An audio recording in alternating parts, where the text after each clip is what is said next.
أهلا بيكم. النهاردة هتكلم معاكم في إزاي تزودي وتعلي من صحتك النفسية. دي نصيحة مهمة جدا، نصيحة مهمة لكل البنات، نصيحة مهمة للسيدات، نصيحة للحياة بشكل عام. اللي حابب يتابع معانا الأجزاء اللي هتنزل من إزاي تعلي صحتك النفسية يعمل لنا لايك وسبسكرايب ويشترك معانا في القناة علشان يوصله كل جديد. ويلا بينا نبدأ مع بعض رحلتنا في إزاي نعلي صحتنا النفسية. أول حاجة، رقم 1 وأول خطوة، هو حبي نفسك. حبي نفسك وقدريها وخليكي كريمة معاها.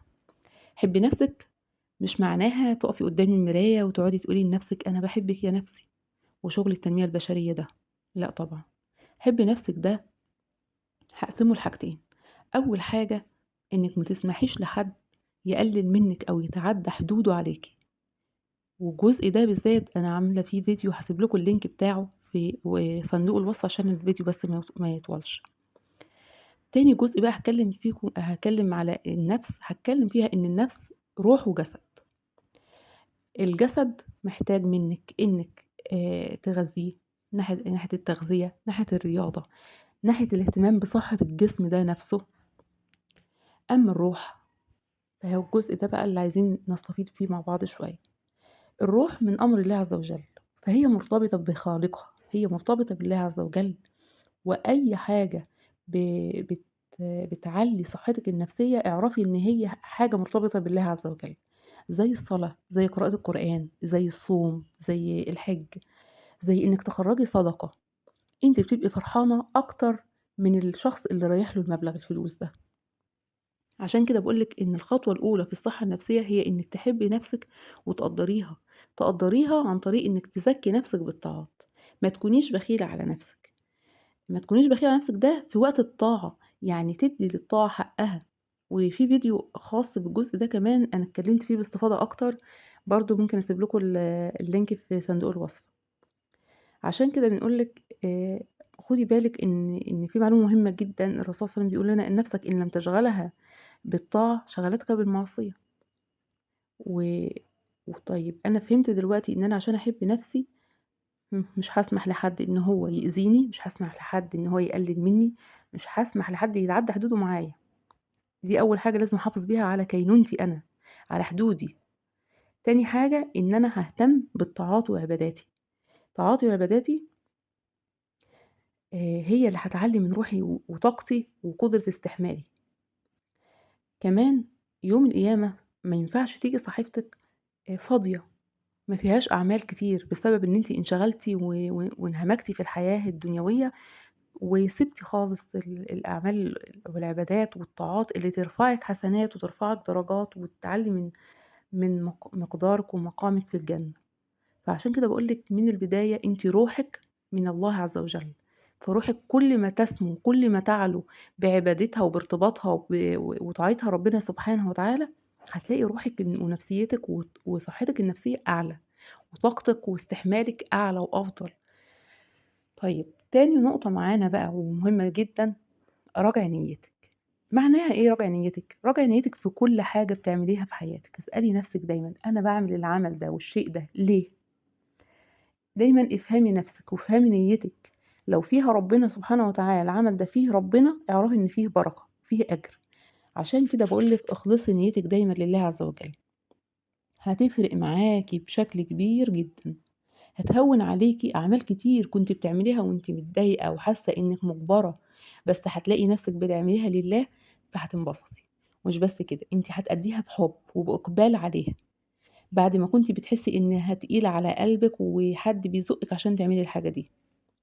أدّيكم مثال على كده، المذاكرة بالنسبة للطالب، البيت وترتيباته بالنسبة ومهامه بالنسبة لسِت البيت، تربية الولاد بالنسبة للأم، حُسن تباعُل الزوجة لزوجها بالنسبة للمتزوجات. كل دي مهام وأعمال إحنا بنعيشها في الحياة. كل الأحوال دي الحياة وشكل الحاجة هيتغيّر ومشاعرِك ناحية الحاجة المهمة التقيلة على قلبِك دي هيتغيّر في حالة إن أنتِ وقفتِ قبل ما تعملي العمل ده وجددتِ نيتِك لله. هو أنا باعمل العمل ده ليه؟ علشان آآ باذاكر علشان أنجح، علشان أهلي وصحابي واخواتي وأبقى فخور بنفسي غلط. بانجح لله عز وجل، لإن ربنا سبحانه وتعالى خالقني عشان أعمّر هذا الكون وأكون قدوة ومثل وأعمّر بالنجاح. تمام كده. الزوجة لزوجها بتتبعّل وبتتحسّن في أخلاقها وفي طباعها وفي معاملاتها مع زوجها علشان هو يبقى فرحان بيها ويحبها أكتر، آآ بعيدة شوية. اللي هنقرّب منها أكتر واللي هي الأفضل، هي إنِّك بتعملي العمل ده لله، لإن كل راعي مسؤول عن رعيته، وزوجِك هو من ضمن رعيتِك اللي بتاخدي بالِك منهم، اللي من ضمن مسؤولياتِك. فلمّا بتاخدي بالِك منه، ولمّا بتتجمّلي علشانه، ولمّا بتراعيه، ولمّا بتهتمي بيه، كل الكلام ده بيفرق مع الزوج. بيفرق، بس كمان اللي هيخلّيه يفرق هي نيّتِك. نيّتِك إنِّك بتعملي ده لله عز وجل، نيّتِك إن هو من ضمن رعيتِك اللي أنتِ بتاخدي بالِك منهم علشان الله عز وجل هيحاسبِك عليهم. بتربّي أولادِك علشان كُلّنا يعني طلعنا لقينا أهالينا بيربّونا، فإحنا بننفّذ نفس الرسالة وبنكمّل رسالتنا إحنا كمان وبنربّي أولادنا. لأ، أنتِ كده ما خدتيش أجر ولا حاجة، أنتِ كده يعني ممكن يبقى عمرِك ضاع هباءً منصورًا لو أنتِ ما جددتيش نيتِك وخدتِ بالِك وركزتِ إن أنتِ بتربّي ولادِك وبتدّيهم من صحتِك ووقتِك وطاقتِك. كل ده علشان إيه؟ علشان هُم في أمانتِك، عشان ترضي ربنا في عملِك. مقامك حيث أقامك. كل مكان ربنا سبحانه وتعالى حطِّك فيه، كل ما تجددي نيتِك أنتِ بتعملي العمل ده ليه، هتلاقي نفسِك اتغيّرتِ، هتلاقي نفسِك بدأتِ تعملي حاجات بحُب، بإقبال عليها، برغبة فيها، مش كسولة والحاجة تقيلة على قلبِك والكلام ده كلّه، لأ. عشان كده باقول لِك دايمًا جددي نيتِك. كمان خدوا بالكم إن الإنسان عمومًا ما بيعملش حاجة ب بإقبال بقى وبحُب وكده وبطاقة، إلا لو كان حاسس إنه هياخد من وراها مكافأة، هياخد من وراها زي مثلًا الشخص بيروح وظيفته علشان هياخد مُرتّب، آآ الطالب بيذاكر علشان هينجح، ففيه مكافأة في الآخر إحنا منتظرينها مستنيينها. فلمّا دايمًا نجدد نيتنا إن الحاجة أو العمل اللي بنعمله ده لوجه الله، لله عز وجل، مرضاةً لله، إثباتًا حُبنا لله وطاعتنا لله، رغبة في مرضاة الله، رغبة في جنات الله عز وجل ودرجات العُلى من الجنة. كل الكلام ده لمّا بنقعد نتخيّله ونحسبه يبقى دي المكافأة بتاعتنا. فهي عشان كده هي دي اللي بتخلّينا نتحمّس، هي دي لمّا بنجدد نيتنا بنبقى فاهمين إن إحنا بنعمل العمل لله، فربنا لمّا يرضى الله عز وجل عننا هيدخلنا الجنة، فلمّا يدخلنا الجنة هنكون منعمين. فالحتّة دي بقى قيسي عليها كل حاجة بتعمليها.